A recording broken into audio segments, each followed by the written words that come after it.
Hello and welcome to episode 66 of No Particular Reason. It's Friday morning, everyone, and I'm your host, Yanko. And here with me, it's my wonderful co host, Kerri Lewis. What's up, Kerri? What's going on, Yanko? I've already had a very, very eventful morning. I'm just letting y'all know. I was at the doctor's, got some blood drawn. Then I worked with a client, and now I'm here with you, wonderful people. So, how are you doing? I'm doing spectacular. I was enjoying the weather outside. It's finally nice. Not too hot, not too cold, which is kind of unusual for the usual Chicago weather. You usually sweat a lot because of the humidity and everything, but today was kind of nice. I was coming in, thinking about coffee, getting on the show, enjoying the weather, looking at the birds going around, chirping in the trees, and eating food and doing what they do best. And I was like, isn't that wonderful? Well, you know what? You bring up a really important point that I think is a good topic to open up with the listening audience. So, the past couple weeks I've had a medical thing going on where I am losing feeling in my arm, waking up and feeling like dizzy, that really feeling pretty awful actually, which is why I was at the doctor's today. And it's easy for me and my ego to get caught up in fear, like make up stories about whatever it is. And That's so, right. and I'm not going to lie, because I feel so out of sorts. I've had, I'm like, oh my gosh. However, as soon as I ground into exactly what you were saying, the birds chirping, the flavor of my coffee, the feel of the food crunching in my mouth, like really focusing on being very intentional in the present moment, that fear dissipates. And it really is a practice that I'm going to continue to encourage our listening audience to lean into, because the reality is we only have this one moment. And in this moment, even though I don't feel 100% myself, I'm still safe. I'm still breathing. I still have my family. I'm still like, there's nothing catastrophic going on. And so I have the opportunity to sit in joy and gratitude and presence by really tapping into this physical moment. Or I can, make up stories in my head, creating a vacuum of fear, which is really, really hard to exist in. And then, because I also know our thoughts create our reality, could potentially create more of an experience of suffering rather than just bearing witness to what I'm going through. So, I love that you said that you were watching the birdies and the coffee and the things. And I will continue to remind our audience all those moments bring us peace in a world where all we have control over is choosing what we do in this current moment. That's right. And it's not only like bringing in the moment, but it's an interesting thing to see what a bird do, you know, how it's just like going around, being curious, looking under the flowers and doing what they do.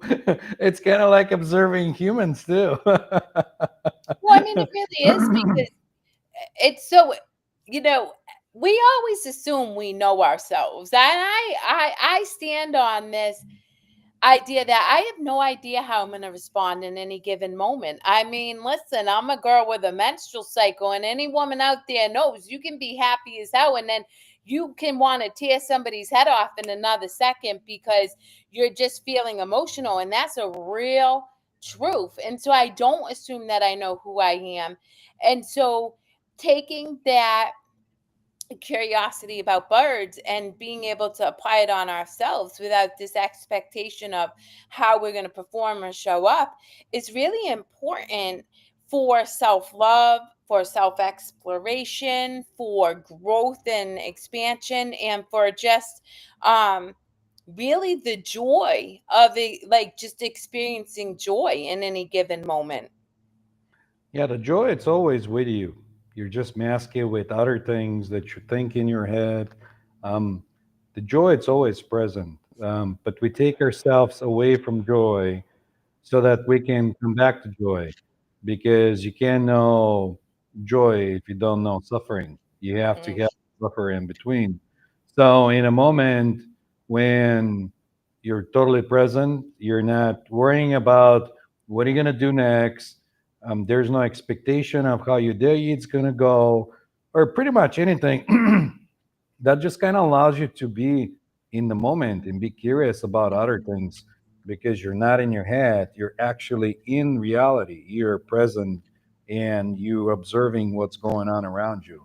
And when you're doing that, there's no time and space. You're just being, because there's no place to be, because you're here in this moment. And like you said, there's no fear of anything happening, because in that moment you're whole, full, and complete. There's nothing wrong with you. you know, it could change, yeah, but the world, it's always changing, always evolving. So instead of thinking and getting anxious of like, oh, what's going to happen next or whatever, you can just kind of relax and be in the moment and know that in this very moment everything is fine. So there's nothing to worry about. And then the joy just, it's there. There's nothing else. But as soon as you have enough joy in that moment, you can step away from it, go back in your head, and experience something else, so that you can go back to joy later on and repeat the cycle. and that's the thing, is everything's cyclic. It's interesting because the second topic I, want to talk about today, because it came up with a client um right before this call, is that everything is cyclic. It really is, until you break the pattern, and then you won't examine that cycle again. But when I was talking to this individual, what struck me was they have advocated for their needs in the past, and um, the results didn't go as they had planned or had wanted them to go. And so yesterday, when they advocated for their needs, I celebrated them. And this individual was like, "Oh, you can't celebrate me because I've done this in the past." But of course I can, because this is a new moment. And so this is for the listening audience too. I don't care if you've tried to leave a domestic violence relationship 250 times and gone back. If you walk away today, celebrate that. If you go back tomorrow and walk away next Wednesday, celebrate that. Because each time you celebrate taking an action that you feel good about, that feels true and right for you, you're impressing upon your subconscious that that's the behavior that you want to impart. And you're teaching yourself that you're worthy of your own efforts. Like, that's true, right? I constantly celebrate myself. I am my bestest friend, man. Like, usually people are their worst enemies, and I can be, but I will say that I am my best friend. I don't need anybody to celebrate me, because I'm so busy celebrating myself for all the things all the time that I show up in bravery and do. And we create these stories that, well, I've done it before and it didn't work, so even though I'm doing it again, I'm not worthy of being proud of myself. You're always worthy of being proud of yourself. Anytime you push yourself outside your comfort zone, anytime you're willing to try something you haven't tried before, or that you've been wanting to do and it hasn't worked out, and you keep getting up and you keep doing it, that is always worth celebrating. And it's really important that you recognize that you're worthy of celebrating yourself always. It takes practice, um, because usually we're having it in our DNA to look for, um, the danger, to be able to prepare ourselves. And look for the next thing that's maybe throw us out of balance in wanting to be in control, because that kind of gives us an ease.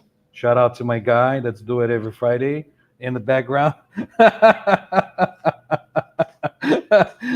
um, but once you One day start you'll have to realizing it. walk out there and be like, "Hey, do you know you're on a live show every Friday? Just thought you'd want to know."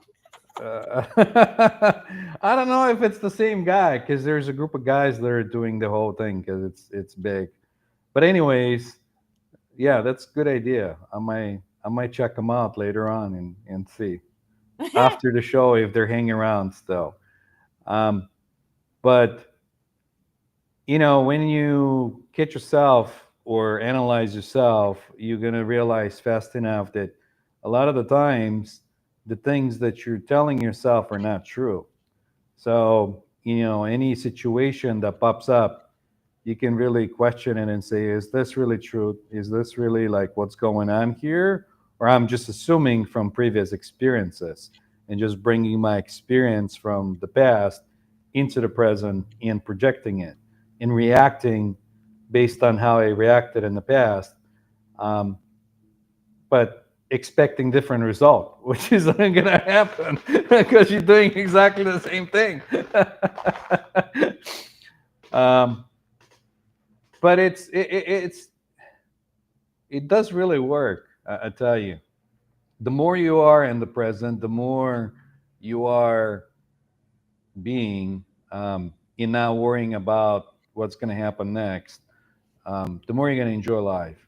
And I think this is why in some of the Eastern texts they talk about bhakti and devotion, which is bhakti for the people that don't know. So a lot of the people that practice devotion, they just pick up a deity and then devote it to them, and they say, "Here, I'm not in control. You do this. Like I don't want to deal with this. I don't want to worry about this problem. I know it's gonna be okay." And and it's kind of a nice way to live, knowing that somebody else is taking care of whatever the problems are, and you're You just have to being in the believe moment, so you don't that. have to project. So here's the one thing I know about surrender is if you don't believe that it's going to be taken care of, it won't be. Because I don't have a deity or a god. It's love for me, right? I fundamentally believe that That's right. I was creation just giving it is as love. an example, though. Yeah, yeah. Yeah, But what I'm saying to the listening audience is I viscerally know that if I give the issue that I'm experiencing in this moment over to, use the word love, that it will be handled, right? I really do know that. And the minute I forget that, because I sometimes do, and I try to control, I make the problem worse. But the minute I surrender it, I'm like, okay, it's handled. And that's a really important thing to know. But I do want to go back to the one point that I was saying, because, yes, being present is important. But for the people who aren't there yet, Yanko, I what are your thoughts on celebrating yourself? Because that to me is fundamentally a very important practice because most people operate from a place of lack and unworthiness. They don't believe right. that they're worthy of their efforts and they don't believe that, they're good enough or whatever. And so what is your perspective on celebrating yourself as a hypnotist who works with people's psyches, really? Well, you gotta start small, because if you look at it something like a whole, like if you're here and you want to be here, that might look like a really impossible task to do. Like the two ends are really far from each other.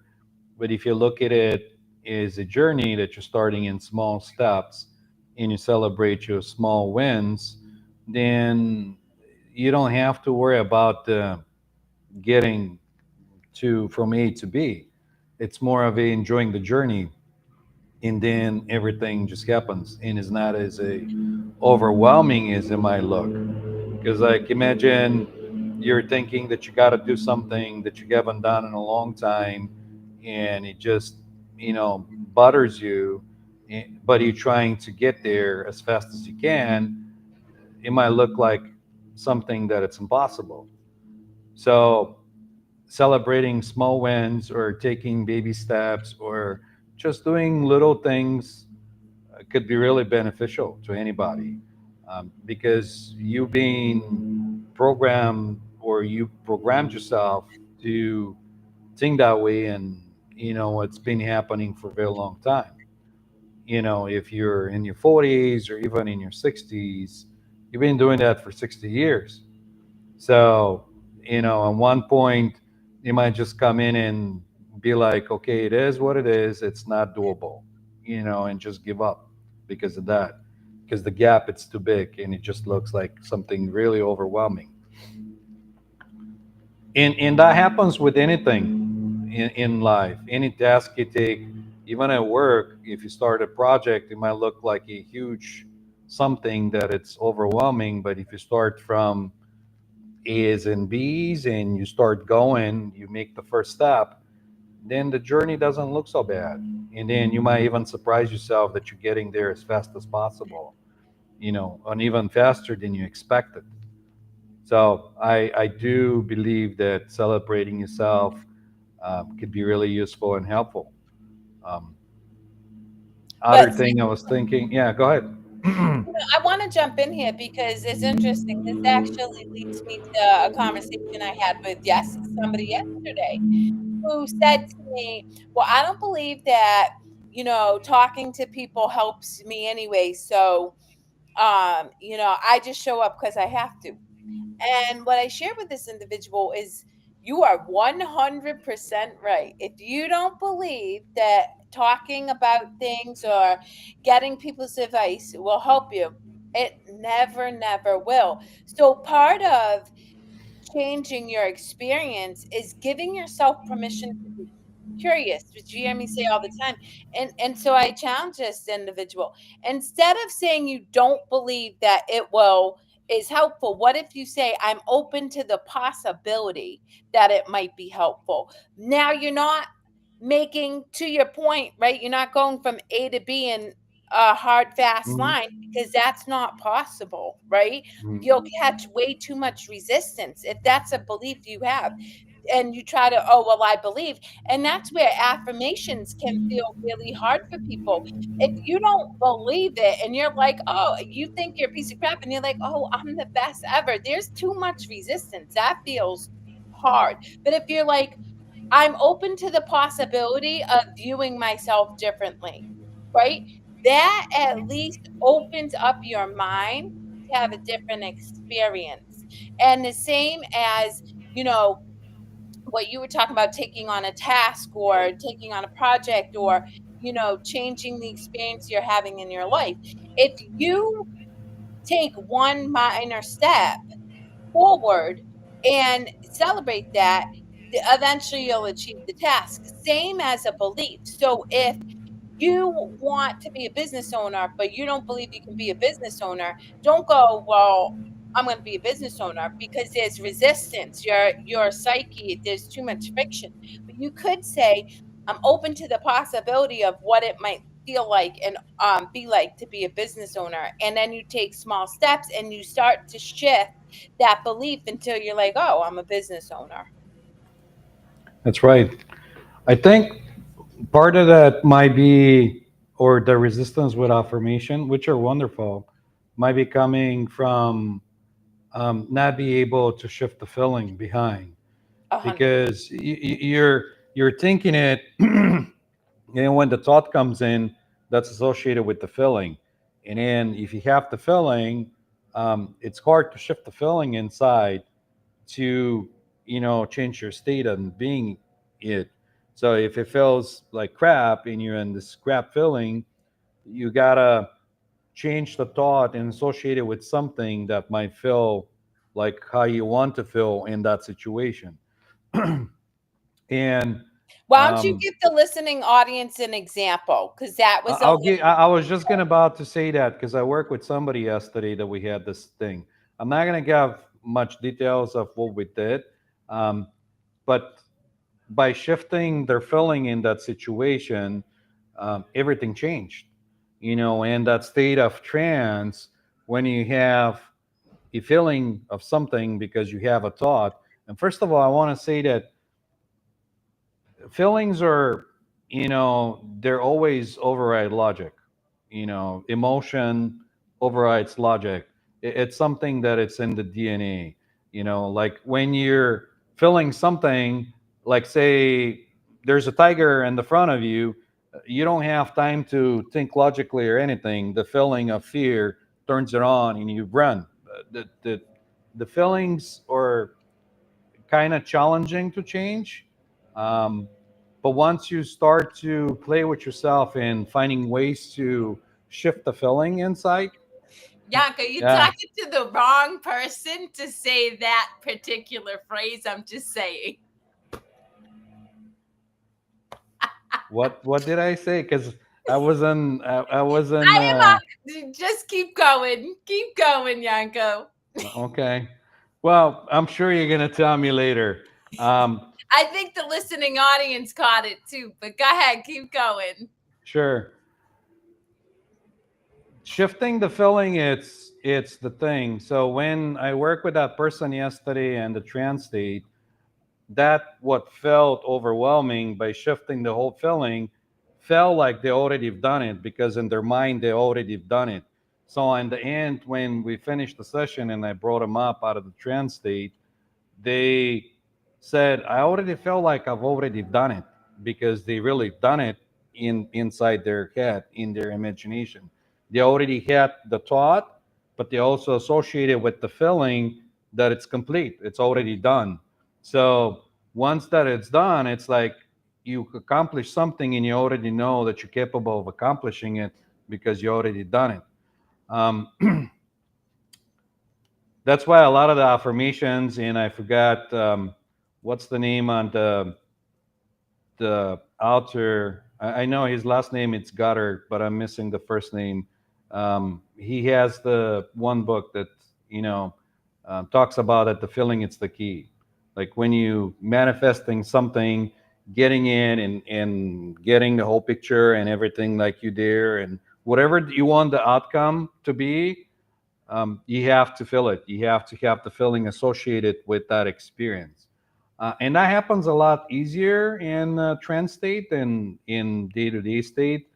But through my own personal experience with myself, I'm finding myself more and more in situations where I'm capable of shifting the feeling inside Oh, instead me of too. Yeah. feeling icky about something that I can just go like boop and then yeah, this is kind of nice. you know um, That's a practice. And so, again, this is something I would say for people who are struggling with depression, right? Um, Gratitude is a great practice so that you can start to cultivate that feeling, right? A feeling that you is enjoyable, that feels good. And I always go back to this. What I did is when I was struggling in addiction and depression, there weren't many things at that time frame I felt I had to be grateful for. I did, but I didn't see that. That wasn't my lens. So I went micro small. I'm like, what are the things that even in this moment of time that I truly, truly love? And honest to God, it was a hot cup of black coffee in the shower. I love taking a shower with a hot cup of black coffee and just sitting there and bliss. And so I thought about how I feel when I drink my coffee in the shower, and it made me happy. And so I kept being grateful, cultivating that feeling of being in the shower with a cup of coffee.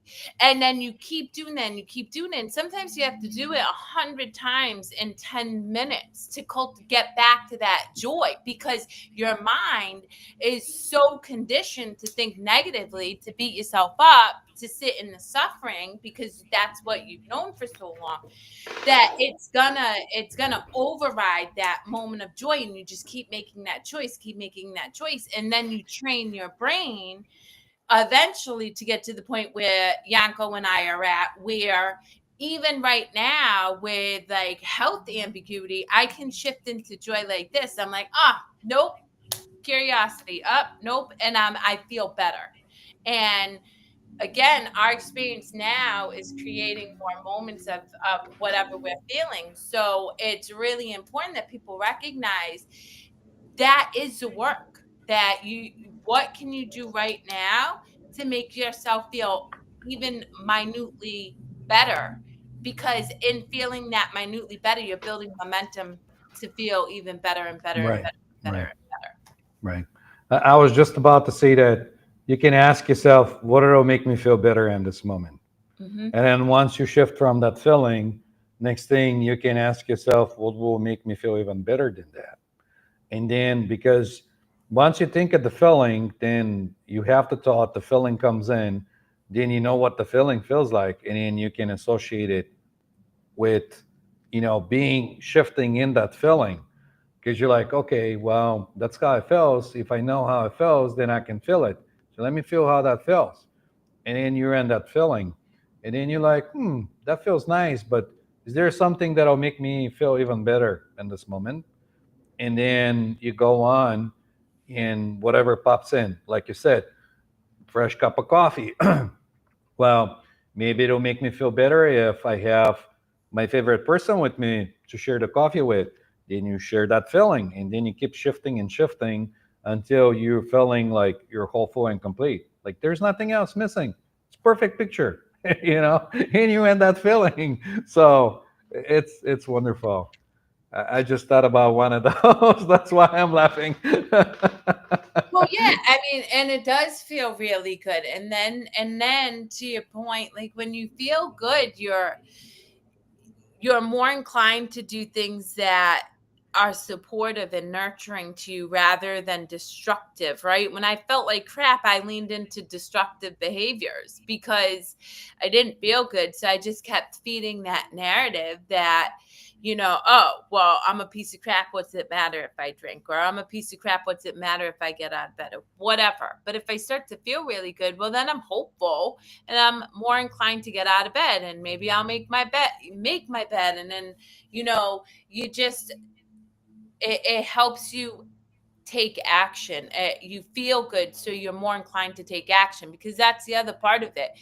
I love that you can shift your thinking, but we also want to take actions to help us continue to feel better and better and better until you get to a state where Yanko will say he'll sit in meditation and be blissed out and he doesn't have to do anything. But that's a You, lot of you, work. you don't. But this isn't a permanent thing, though. What comes up must come down. If you go high too much, then, like I said, it gets boring. It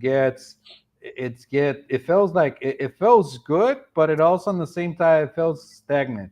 It feels like there's nothing. It's just this bliss. And not that it's bad to have the bliss, but there is no motion, there's no moving, there's no shifting, there's nothing that makes it interesting. And so at least when I'm in that bliss, whatever time, I go like, all right, it's time to go and have some fun and come down and get up and do something, and coming back from that space, then you feel more inspired to draw, to do something. You feel like you can do all kinds of stuff, because you've been in this full state where your cup is full, and now you come back and you can do anything pretty much. There's nothing that prevents you of doing anything. Um, but again, being in the state, it's not the goal. Um, getting from the one to the other, or finding the balance, knowing that you can go to that state at any time, then that's very empowering, because you know that you can be in peace with yourself, and you can shut off and go to that happy place at any time you want to.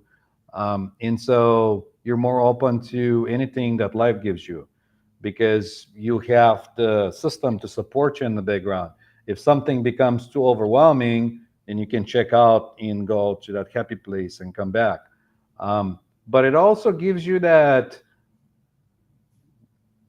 buffer in between, so you know what's like to feel like crap in what not to feel like crap, or having different types of experiences. And so it just becomes wonderful because you start seeing both end of the story, good and bad, and there is no anything in between. It's just one happening that's happening. If that makes sense. I Well, don't it's so know. interesting you bring up story because kind of like how what makes me feel good, right? Like encouraging our listening audience to, cultivate feelings that feel good for you and then attaching them to an affirmation or belief that you're looking to shift and change is also how do you know it's true? And I always encourage my clients when they tell me, well, I know that this person's going to do this, or, well, how do you know? How do you know that? Do you really know that for 100% certainty? Because we don't. But we make up these stories that we're so convinced that we know what the outcome is going to be that we create suffering without having ever gone through the experience. Oh, I'm going to ask my partner to, go ballroom dancing with me. But I know he doesn't do that stuff, so he's going to say no. And well, you don't know that. You really don't know that. And on the other hand, if he does say no, well, then maybe he's not the person for you anymore. Or you go find a friend to go ballroom dancing. But the truth is we stop ourselves from having conversations, interacting with people, and getting our needs met a lot because we make up a story in our mind believing that it's true, and the reality is we don't know that it's true. That's correct. That's 100% in I my feel like experience. you're a professor at the college today. That's correct, Kerri. Well done. Well, no, I'm kind of in a nice mood. I don't like, and that's how it comes up. So, I mean, you're 100%. We keep talking about the same thing in pretty much every episode, but we put it in a way that sounds different for the audience to listen to. And maybe if the first thing didn't make sense, this will make sense, but in a way that's 100%. In That's why I was just, it's correct. I don't need to polish it anymore or do anything else with it. It just is. But the stories, they're just stories, and a lot of the thoughts that are coming on our minds, they're just automatic based on experiences and based on whatever we're digesting during the day or night or whatever. Because we're not only digesting food, we're also digesting a lot of information and other things, movies, chat with people, social media, anything you get in, your mind will throw at it because it'll think like it's a problem to solve. Um, and I talked to somebody, and I'll give that as example. They said, "All right, well, 6 o'clock comes in, I leave everything in work, and I go home, and I feel okay. It doesn't matter what was going on. At 6 o'clock, I punch my time card, and I learn how not to take the problems at home." And I said, "Really? All right. And well, let me ask you this." I said, "All right, if you're solving a problem at 5:30, and you give your mind the task to solve this problem. You go home at 7 o'clock, you have an aha moment or something, and your mind comes in with a solution and says, we could have done this instead and anything. You're not gonna go like, oh crap, like I better call work or get on when this thing is fresh in my head and get it going." And he goes like, "Well, yeah." And I said, "Well, see, you're not in control. Like you give it this information, you fit it, and you think 6 o'clock, I'm going home, it's done deal, but your mind keeps going. It's keep working on that." So that was kind of like, so it's important to watch not only what you're digesting in terms of food and what you're getting in your body, but also what you give your mind, what you feed your mind with. Like, do you give it different tasks? Do you give it different solutions to find for problems? And even if you don't know that you're given a task to solve or a problem, you might find that it's a problem. Because, like, I've seen it with me. I'll watch a series or something will happen in the series, and then I'll be going nilly dilly down the road, and all of a sudden my mind will be like, well, this guy could have done this instead, and he didn't have to die in this movie. And then I kind of laugh at myself and I say, well, why is this even coming up? This isn't my thing. It's not even real. But The authors I wrote want the to jump in. movie, I, you know. I want to jump in because you highlight a very important point, right? So we live in the day and age of Hmm. anxiety. There's so many people operating with social anxiety, right? I cannot even begin to tell you how many people I've worked with, talked to, whatever, who feed their mind with fearful crap. Like they go to bed, listen to, I don't know, crime, true crime, True or crime. yeah, they watch movies that scare the Criminal bejesus out of them. Minds. Right? No joke. My niece today, 7 years old, she's like, Titi, you want to watch a movie with me and mommy tonight? I was like, maybe. What you watching? She's like, I think I'm gonna ask mommy to watch a scary movie. I'm like, well, Titi's out. I don't watch scary movies. And she's like, no, no, no, I was just kidding. I don't either. They scare me. I'm like, well, yeah. I was like, I don't want to feed my mind that. And I am very, very particular about it. My kids laugh at me all the time.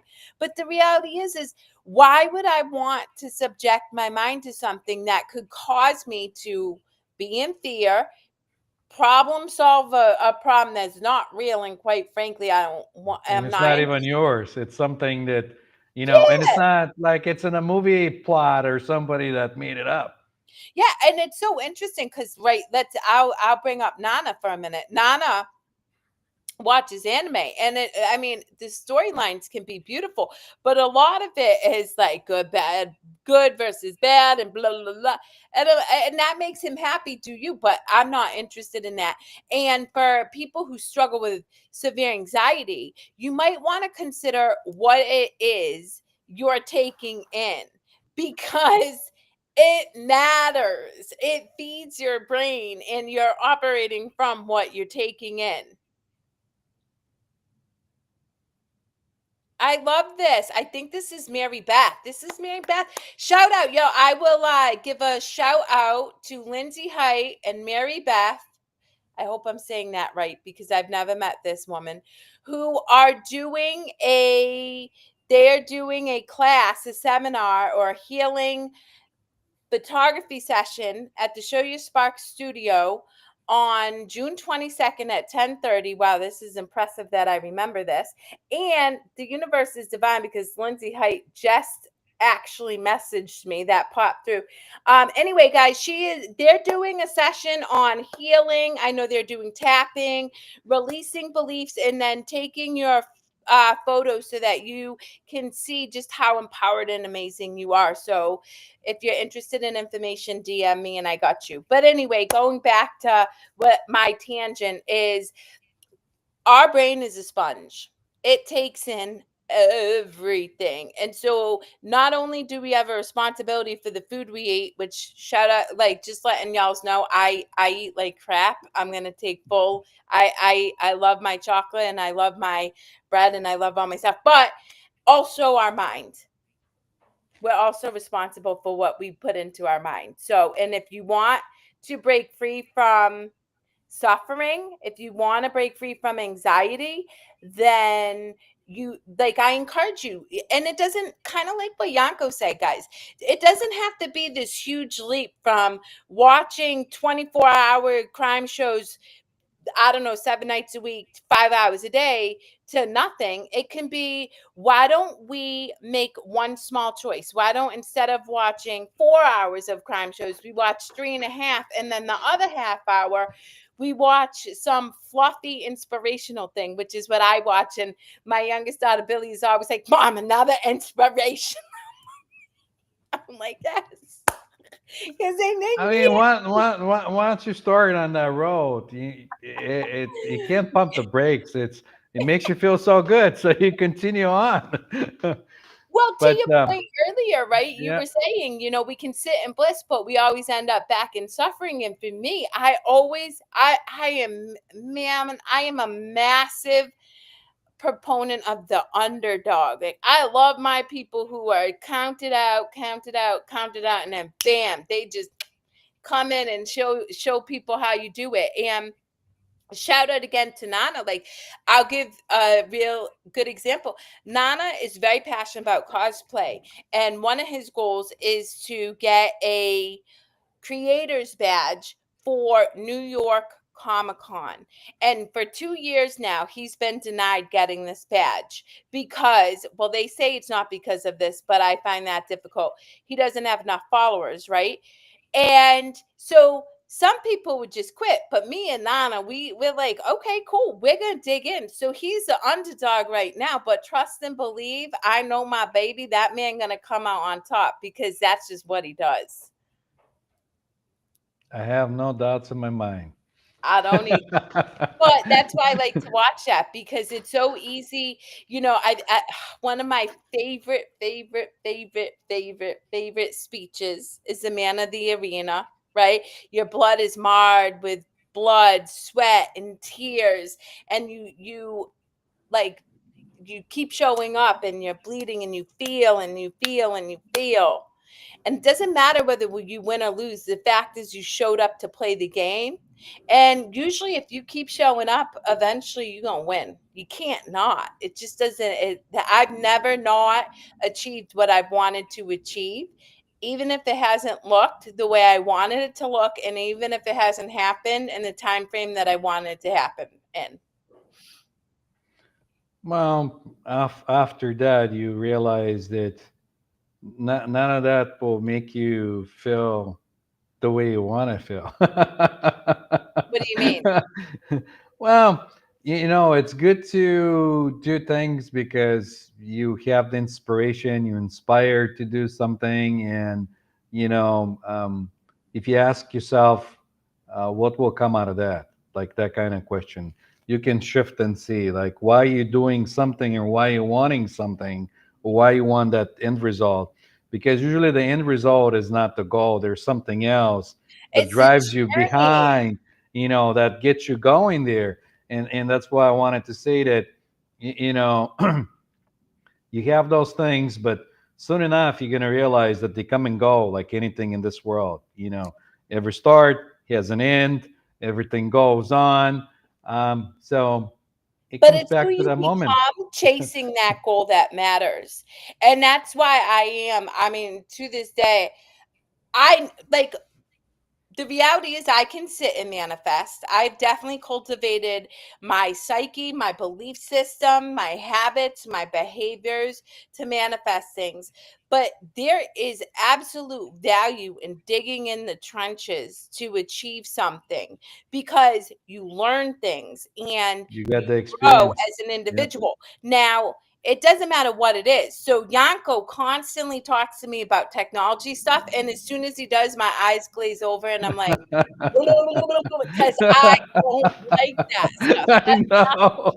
I could care less about coding. However, you give me a book on neuroscience and quantum physics, and I'm getting super duper excited, and I'll go down a rabbit hole of trying to experiment and play with and figure out how to apply that, right? And so, having that goal is helpful, but not with this expectation of fail or pass, achieve, but rather, you know, what growth am I experiencing and chasing after that goal? Tehi, Yanko, you got me lost, Gail, but we love you. Hi. Hi, Gail. Thanks for stopping by. I think she I, meant I, Tehi, I Yanko. I'm we going with love that. we love to interact with our audience. So if you guys have any questions, or if you enjoy our chats, or if you want to be in one of our chats, come on in. We'll send you the link. We'll love to have you with us in the show. It'll be so much fun. Gal's been with us a bunch of shows. Yeah, it made a typo. Tiki. He says Tiki Yanko. That's what she meant. Tiki Yanko. Techie, like a technician, like a technology, like a Ah, techie. yeah, that's what I'm assuming. Yeah, But yeah, anyway, yeah. um, I lost it. You lost. I got Yeah, nothing. you lost it. It'll come back to you though. That's what happens a lot of the times. Mm-hmm. When you shift things and your mind shifts things, and you come in and out of thoughts, and You might even come in and out of realities, or if you believe in that kind of thing. Yeah, but but anyway, so I do believe you and me always talk about beliefs, and I am a firm believer you have to believe it to experience it. And so again, I'm always one to circle back to my beautiful souls who, as Yanko would say, are whole, perfect, and complete, but don't know it, who are sitting in suffering, who are sitting in addiction, who are sitting in self deprecation and judgment, who are unkind. Uh, what can you do to shift your belief of um, not being worthy, but to being open to having a new experience because you're really worthy of it, and you, you. I hope that you know that you don't have to suffer like that. And I That's say right. that because this week I've worked with many people in deep, deep suffering, and it's you know you gotta at least be open to having a new experience because there are some people I talk to who keep feeding their suffering, who keep telling themselves the same old story day in and day out. And I'm not saying you can't feel victimized by what happened, right? If you were misled, if somebody harmed you, if you went through a challenging divorce, get to feel upset about that, but then you got to move on.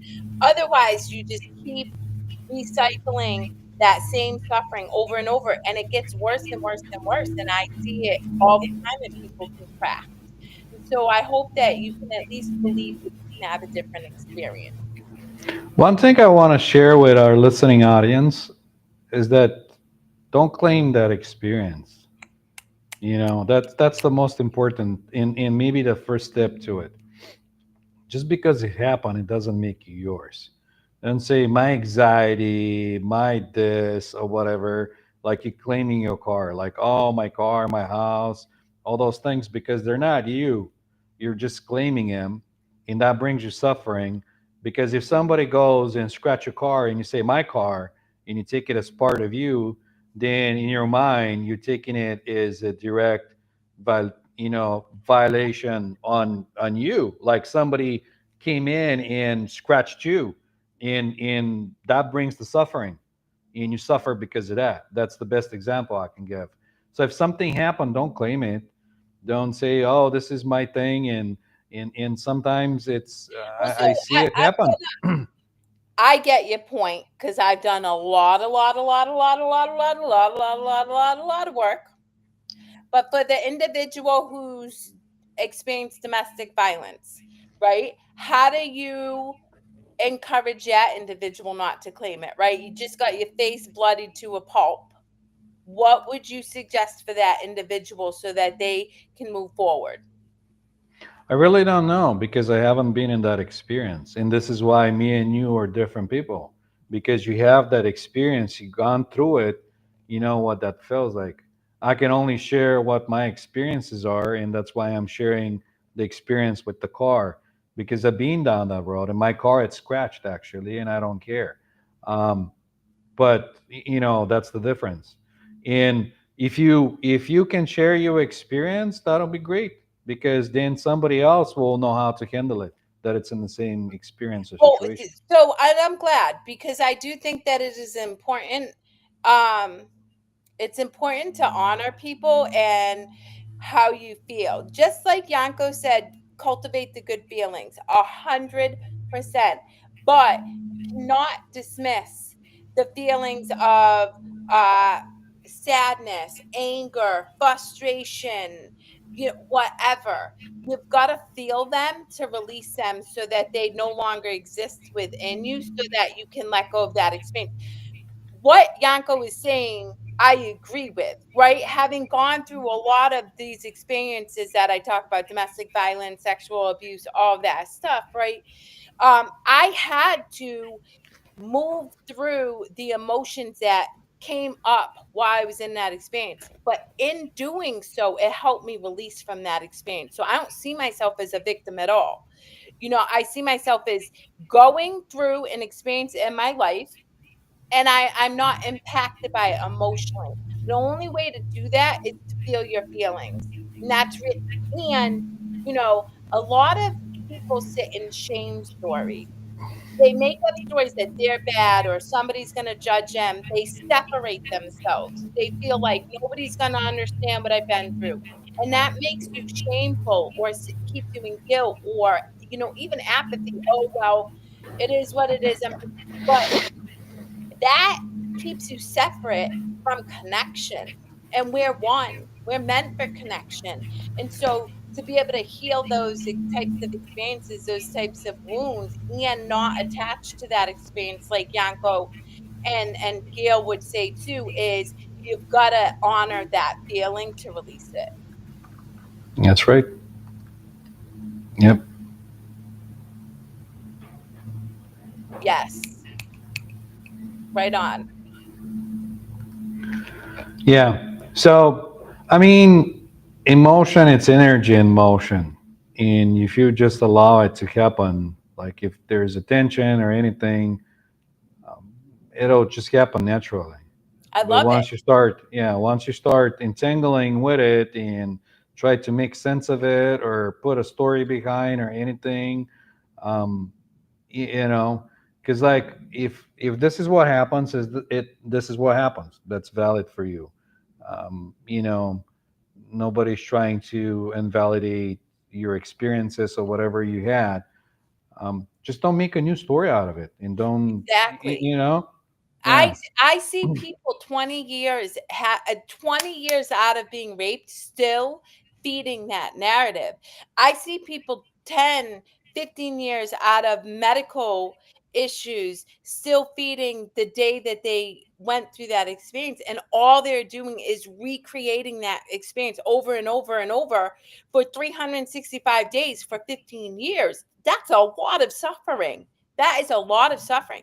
So I never ever want to dismiss somebody's experience, but I do want to say that I believe you have a responsibility to yourself to find peace, to heal through whatever it is you've gone through, because then you can grow. And then, and I believe my story is my superpower. I do. I believe that everything that I have moved through, gone through, gives me the ability to sit and hold space for other people in those similar experiences and love them without judgment and feel their pain, not attached to it, but know how hard it is, and then guide them hopefully out of it if they're willing to be guided out of it, and that's entirely up to them.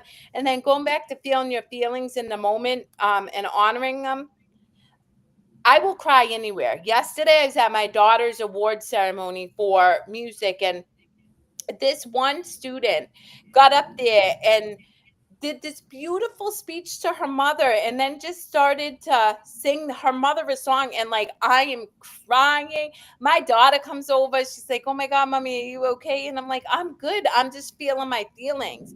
But so often people resist feeling or expressing that emotion for fear of being judged. But what Yanko said is true too. Energy is emotion. And if you're not releasing that energy, guess what? That energy is sitting in your body. And at some point, it's got to go someplace. And that's why I share with people all the time. It's not that people are inherently bad, but just say you're a man. I'm going to just say you're a man told you can never feel your feelings. You got to suck it up. You're the caretaker, whatever, whatever, and he stuffs down his emotions, and somebody cuts him off, and finally he pops and he just pummels this guy. He's not a bad guy, but at some point you express your emotions, and if you have so much built up in you, you're not going to be wise enough to regulate to know that punching another person is going to probably hurt you more than it does the other person. So Well, here is what Gail wants to share, and then I'm gonna pitch in and finish something that I had a thought.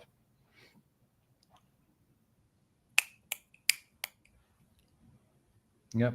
yep, totally agree. But here is my thought though. Now, we tend to only concentrate in betting and things and suffering and things like that. But the same thing is true also for good things. Hmm. Because like if I communicate with people, like I can see the same story going back and back in it repeats itself. It's not a bad story. It's just a story that happened and they cling to it and they think this is how it is and this is a story. But the reality of thing is that that just happened in one point of time in space, and now you're not in that time point in space. And if you keep claiming it, you're just stuck. You're not going anywhere. You're not having new experiences, and that can also turn you into something else, or you know, claim something that you're not. I'll give an example. Like, say you meditate and you have a prophetic experience, and you come to the oneness, and it's a overwhelming experience. You love that experience, and all of a sudden, you come back from that experience, and because you won with the experience and everything, you start to believe that you're God because you're part of God, and then you bring that I can think of experience a with you. very Yeah, yeah. specific religious ideology right now that happened. Yep. And that might be like not a good experience, but that's not a bad experience per se. The person had it, had a realization, claim it, and now from now on, all they can talk about is that experience, and he keeps sharing it, and he keeps popping up and says, at this point I was one with everything, and everything happened, and this and that. Yeah, time space happens. You had the experience, have another experience. But I'm gonna give another example that might feel a little bit more uh relatable to some people Okay, based on sure. where they're Yeah, at. please I do. love hawks, love hawks. So if I see a hawk, I'm like, oh my God, I just saw a hawk, right? Once in a while, I'll catch myself seeking the hawk. So I'm looking for the hawk. But because I seek the hawk, I miss the cardinal. And that's what Yanko's talking about. It's like we're so focused on having the experience we've had that we miss what's going on right now, present moment. That's right. So another example as a mom, right? Oh my God, I miss when my baby was soft and fluffy, and I love the smell of her bounty here, right? We're so disconnected from our 17-year-old person who wants to I love engage it. with mom right now. And that Yep. happens all the Yep. time. So I Yep. love that you brought that up, Yanko, because you are spot on. It's everything that we go through is a gift. To Gail's point, there are lessons in suffering, there are lessons in joy, but we cannot attach. When we attach, that's the suffering, and that's That's what right. non-attachment is really about. So That's that exactly what I wanted to explain, and you brought it back home. That's beautiful. I it's almost appreciate you. like we're Thank in you. sync or on the same page. We're in sync. We're like we're doing the show. Yeah. On that, with 2 minutes, you got anything you want to impart on this beautiful listening audience? I always want to tell our audience and viewers that I'm grateful for their time that they're spending with us. I appreciate you guys. I really do. I'm sure that Kerri feels the same way because we all helping each other have an experience, and we're all going in this journey, whatever that takes us. 100%. So that's it. And my advice is always, I hope for you to find moments today that bring you joy, that make you laugh.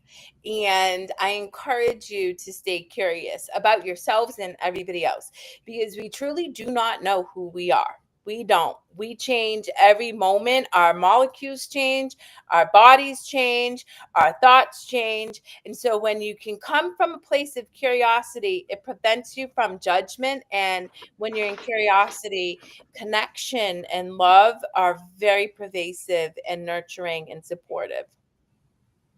Yeah. On that note, I'm going to jump because I got an 11 o'clock meeting. All right. Bye, guys. We'll see you